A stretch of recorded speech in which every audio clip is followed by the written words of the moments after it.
एक ही धातु के तीन तारों की लंबाइयों तथा द्रव्यमानों का अनुपात क्रमशः 3:2:1 तथा 1:2:3 है। इन तारों के प्रतिरोधों का अनुपात ज्ञात कीजिए। तो हमें लंबाइयों का और द्रव्यमानों का अनुपात दिया गया है ना। तीन तार हैं तो माना पहले तार की लंबाई L1, दूसरे की L2, तीसरे की L3 है।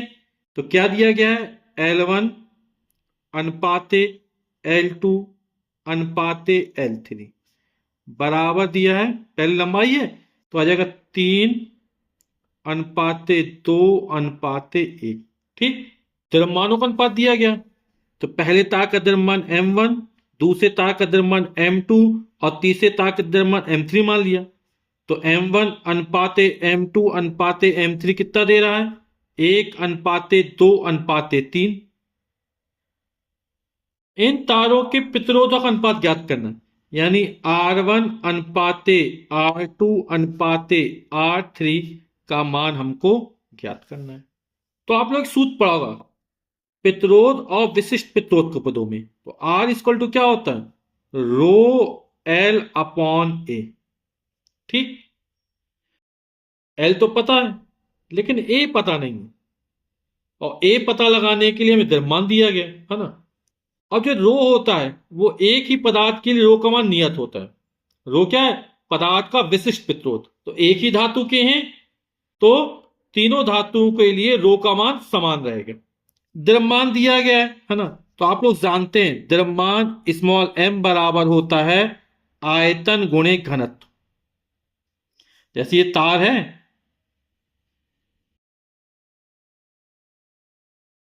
तो इस तार की लंबाई स्मॉल l मान ली, अनुप्रस्थ परिच्छेद का क्षेत्रफल कैपिटल A है। ठीक, इस तार का विशिष्ट प्रतिरोध रो है, घनत्व d है। तो आयतन बराबर क्या होता है, अनुप्रस्थ परिच्छेद का क्षेत्रफल गुणे लंबाई। तो A अनुप्रस्थ परिच्छेद का क्षेत्रफल हो गया, लंबाई L हो गया, d हो गया। तो V के क्या रख दिया, A इंटू L रख दिया। आयतन बराबर अनुप्रस्थ परिच्छेद का क्षेत्रफल गुणे लंबाई। तो स्मॉल m बराबर निकला ALD।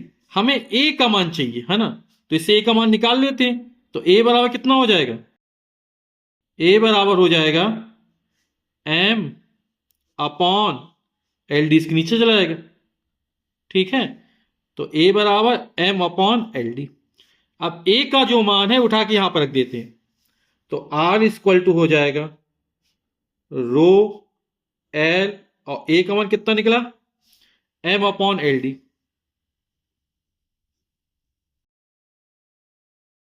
आप लोग जानते हैं जब बटे के नीचे बटा लगे, बटे के नीचे बटे लग जाते हैं तो बटे ये वाली संख्या पलटेगी, ऊपर जाएगा, गुणा हो जाएगा। तो रो L और इसका क्या हो जाएगा, M अपॉन LD है तो LD अपॉन M हो जाएगा। एक ही पदार्थ के लिए रो का मान और D का मान नियत होता है। L इंटू L स्क्वायर हो जाएगा, तो इसको लिख देंगे रो D L square upon M। तो R बराबर हम निकाल लिया रो D L square upon M। तो आप लोग जानते हैं इसको क्या लिख सकते हैं, R is proportional to, R अनुपाती L स्क्वायर अपॉन M हो जाएगा। आप लोग जानते हैं अनुपात निशान हटता है, बराबर लगता तो नियतांक आता है। तो यहां नियत हो गया रो D, क्योंकि एक ही पदार्थ के लिए रो का मान और D का मान नहीं बदल, फिक्स रहता, नहीं बदलता है। ठीक है, तो हमें R1 अनुपाते R2 अपॉन R3 का मान ज्ञात करना है।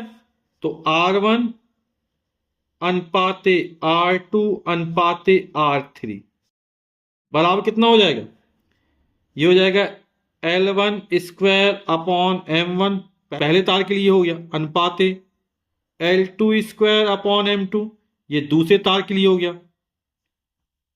L3 स्क्वायर अपॉन M3, ये तीसरे तार के लिए हो गया। तो L1 M1 के मान रख देते हैं। L1 का मान हमको दिया 3, तो 3 का स्क्वायर हो जाएगा, अपॉन M1 का मान कितना हो जाएगा 1, अनुपाते L2 का मान 2 दे रहा तो 2 का वर्ग हो जाएगा, M2 का मान 2 है, अनुपाते L3 का मान 1 है तो 1 का वर्ग हो जाएगा, M3 का मान 3 है, 3 का वर्ग 3 गुणा 3 9 बटे 1 अनुपात 2 का वर्ग 4, और 4 में 2 का भाग करो 2 आ जाएगा। अनुपात 1 का वर्ग 1/3, इसके बटे में 3 आ गया है ना, सरल अनुपात में बदलना, क्या करेंगे, पूरे में 3 का गुणा कर दो तो कोई फर्क नहीं पड़ेगा।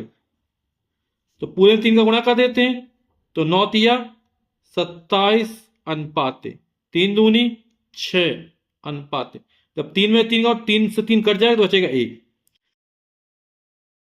तो R1 अनुपात R2 अनुपात R3 के मान निकाले 27 अनुपात 6 अनुपात 1, यही हमारा उत्तर हो जाएगा।